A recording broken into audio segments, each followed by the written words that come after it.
Hello all welcome back to screen space. ఈ వీడియోలో శర్వానంద్ గారు నటించిన నారి నారి నడుము మురారి మూవీ గురించి అయితే తెలుసుకుందాం. ఎస్పెషల్ నా ఒపీనియన్ కోసం అయితే తెలుసుకుందాం. ఎందుకంటే ఆల్రెడీ మూవీ వచ్చి చాలా డేస్ అయిపోయింది. రివ్యూ కూడా చాలా మంది చేసేసారు. చాలా మంది సంక్రాంతి విన్నారని కూడా అంటున్నారు. సో నా ఒపీనియన్లో అదేంటో తెలుసుకుందాం నిజమా కాదని చెప్పేసి. మూవీ రన్ టైం అయితే 2 hours 20 minutes అవుతుంది. స్టోరీ ప్లాట్ అయితే నేను పెద్దగా ఏం చెప్పదలుచుకోలేదు భయ్య. ఇది కూడా చెప్పేస్తే మీ సినిమా చూడడానికి ఏముండదు. ఇద్దరు అమ్మాయిల మధ్య ఇరుక్కున్న ఒక అబ్బాయి స్టోరీ అంతే, ఇంతకు మించి అయితే ఏం లేదు. మరి నాకు ఎలా అనిపించిందిరా అంటే, ముందుగా వీడియోని లైక్ చేసండి అండ్ ఛానల్ సబ్స్క్రైబ్ చేసుకోండి. వీడియో కింద డిస్క్రిప్షన్లో Insta link and second channel link ఉంటుంది. సెకండ్ ఛానల్లో కూడా రివ్యూస్ పెట్టడం మళ్ళీ స్టార్ట్ చేస్తాను. ఎందుకంటే సంక్రాంతి అయిపోయింది, మళ్ళీ యాజ్ యూజువల్ మన రొటీన్ లైఫ్ గా వచ్చేసాం. సో ఖచ్చితంగా వెళ్ళి ఫాలో అండ్ సబ్స్క్రైబ్ చేసుకోండి. సో కంటెంట్ మిస్ అవ్వకుండా ఉంటారు. ఈ మూవీ విషయానికి వచ్చేస్తే ఫస్ట్ ఆఫ్ ఆల్ నాకైతే నచ్చింది భయ్య. నేనైతే ఫుల్ ప్లెడ్జెడ్ గా ఎంటర్టైన్ అయ్యాను. నాకైతే స్టార్టింగ్ నుంచి ఎండింగ్ వరకు సూపర్ గా వర్కౌట్ అయింది. మరి సంక్రాంతి విన్నరా అంటే, నేను ఇంకా ఒక మూవీ చూడాల్సి ఉంది, పెండింగ్ ఉంది, అనగనగా ఒక రాజు అని చెప్పి. బట్ నాకంత సూపర్ ఇంట్రెస్ట్ అయితే లేదు, కానీ చూస్తాను. కొత్త గొప్ప నవీన్ కామెడీ అంటే నాకు కూడా వర్కౌట్ అవుతుంది కాబట్టి నేను ఆ మూవీకి కూడా వెళ్తాను. ఈవినింగ్ రివ్యూ వస్తుంది. బట్ నా వే ఆఫ్ థింకింగ్ లో అయితే ఒకటి చెప్తా. యాజ్ ఎ ఫుట్ ఫాల్స్ పరంగా, కలెక్షన్స్ పరంగా, ఆడియన్స్ రిసెప్షన్ పరంగా చూసుకుంటే సంక్రాంతి విన్నారంటే నేనైతే మనశంకర్ వరప్రసాద్ అని చెప్తా.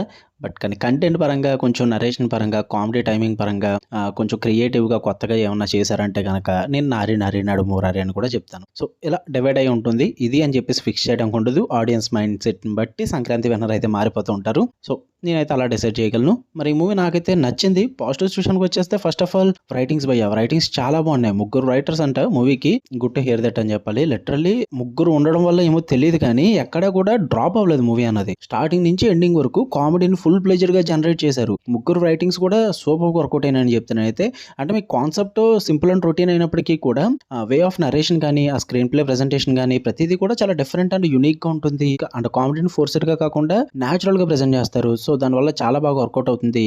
అండ్ ఈవెన్ క్యారెక్టరైజేషన్ కామెడీ ఉంటుంది, అండ్ సిచ్యువేషనల్ కామెడీ ఉంటుంది. ఎక్కడ కూడా వల్గారిటీ కూడా ఉండదు.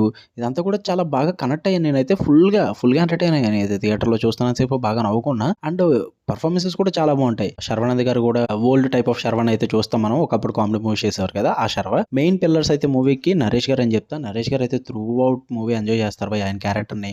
ఇంకా సత్య గారు, వెన్నెల కిషోర్ గారు, వీళ్ళ కామెడీ కూడా సూపర్ వర్కౌట్ అవుతుంది. అండ్ హీరోయిన్స్ పర్ఫార్మెన్సెస్ బాగుంటాయి. ఇలా పర్ఫార్మెన్స్ వైజ్ అయితే ఎవరికి పేరు పెట్టడానికి లేదు, అందరూ బాగా పర్ఫార్మ్ చేశారు. అండ్ డైరెక్షన్ పరంగా కూడా నాకేదో కొద్ది గొప్ప హోప్ ఉంది ఈ మూవీ కంటే. డైరెక్షన్ పరంగానే రామ్ అబ్రాజ్ గారు, ఆయన సామాజిక వర్గంలో చూసి నేనైతే పగలబడి నవ్వుకున్నా. చాలా కాలం తర్వాత ఆ మూవీ చూసి ఓకే మంచి కామెడీ మూవీ తీసారా అనిపించింది. ఆయన డైరెక్టర్ అనేసరికి కొద్ది గొప్ప హోప్స్ అయితే వచ్చాయి. మళ్ళీ దీనికి 3 రైటర్స్ ఉన్నారు అనగానే ఓకే బాగానే గట్టిగానే ప్లాన్ చేసుకున్నారు కదా అన్న ఫీల్ అయితే వచ్చింది.